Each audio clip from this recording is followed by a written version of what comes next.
বাজেটের নামে সরকার ভবিষ্যৎ প্রজন্মকে ঋণের জালে আটকে রেখে যাচ্ছে বলে মন্তব্য করেছেন গণতন্ত্র মঞ্চের নেতারা। আর বিএনপির স্থায়ী কমিটির সদস্য নজরুল ইসলাম খান বলেছেন, মোবাইল ইন্টারনেট থেকে শুরু করে সব ইলেকট্রনিক্স পণ্যে কর আরোপ করে ডিজিটাল বাংলাদেশ গড়া সম্ভব নয়। রাজধানীর ডিআরইউতে এক আলোচনার সভায় এসব কথা বলেন তারা। দেখুন আব্দুল হাদের প্রতিবেদন। রাজধানীর সেগুনবাগিচায় ডিআরইউতে এক আলোচনা সভার আয়োজন করে নাগরিক ঐক্য। সভায় অংশ নেয় বিএনপি, গণতন্ত্র মঞ্চ সহ সরকার বিরোধী বিভিন্ন রাজনৈতিক দলের নেতারা। আলোচনা সভায় সরকার বিরোধী দলের নেতারা বাজেটের সমালোচনার পাশাপাশি বিভিন্ন অসঙ্গতি তুলে ধরেন। আর জনগণের গণদাবি কেয়ারটেকার গভর্নমেন্টের ইস্যুতে তারা কিন্তু মানে নাই, সংবিধান দেওয়া দিচ্ছে, অথচ দুর্নীতি ঘুষকে প্রাতিষ্ঠানিক রূপ দেওয়ার জন্য এই বাজেটে কালো টাকার সাদা করার সুযোগ দিয়েছে। এখন এই ডলার সংকটটাকে আপনি যদি ঠেকাতে যান, তাহলে আপনাকে এই পাচার এবং এই লুণ্ঠনের পথগুলোকে বন্ধ করতে হবে। কিন্তু সরকার সেটা করতে পারবে না বলেই ডলার সংকটটা ক্রমাগত বাড়তেই থাকবে। নাগরিক ঐক্যের সভাপতি মাহমুদুর রহমান মান্না বলেন, শৃঙ্খলা না থাকায় ব্যাংক থেকে শুরু করে সকল আর্থিক প্রতিষ্ঠান ধ্বংস হয়ে গেছে। অর্থনীতিতে কোনো শৃঙ্খলা আনতে পারবে তারা, এইরকম সম্ভাবনা আছে? কালো টাকা বন্ধ করতে পারবে কোনো ব্যবস্থা আছে?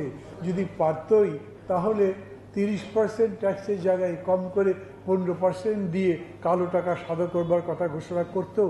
আর বিএনপির স্থায়ী কমিটির সদস্য নজরুল ইসলাম খান দাবি করেন, দিন দিন সমাজে বৈষম্য বাড়ছে। ক্যাপিটাল মেশিনারিজ, যন্ত্রাংশ, এমনকি কিছু কাঁচামালের উপরও সরকার আরো নতুন করে কর আরোপ করছে, যার ফলে নতুন শিল্প হচ্ছে না, চলমান শিল্পগুলি প্রতিযোগিতায় পিছিয়ে পড়ছে। বর্তমান সরকারের এমপি মন্ত্রীরা অর্থ পাচার থেকে শুরু করে চোরাচালানের সাথে জড়িত বলে অভিযোগ করেন তিনি। এই সরকারের নিয়োজিত পুলিশ প্রধান দুর্নীতির দায়ে অভিযুক্ত।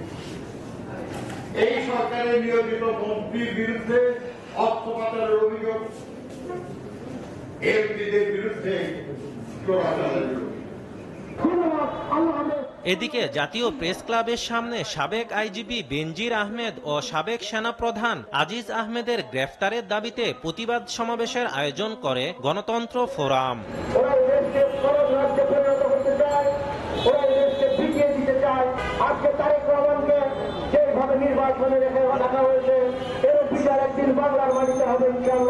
সাবেক পুলিশ প্রধান সরকারের সহযোগিতায় দেশ ত্যাগ করেছে বলে অভিযোগ করেন বিএনপির চেয়ারপারসনের উপদেষ্টা জয়নুল আবদিন ফারুক। এই সরকারের আমলে চোরের রাজা, দুর্নীতির রাজা কি করে ঢাকা বিমানবন্দর ইমিগ্রেশন পার হয়? যদি সরকার গণতান্ত্রিক হতো, এই বেনজির রূপটিকে ঢাকা বিমানবন্দর ইমিগ্রেশন পার হতে সহযোগিতা করত না। আন্দোলনের মাধ্যমে সরকারকে পদত্যাগে বাধ্য করা হবে বলে হুঁশিয়ারি দেন তিনি। আব্দুল আহাদ, এসটিভি, ঢাকা।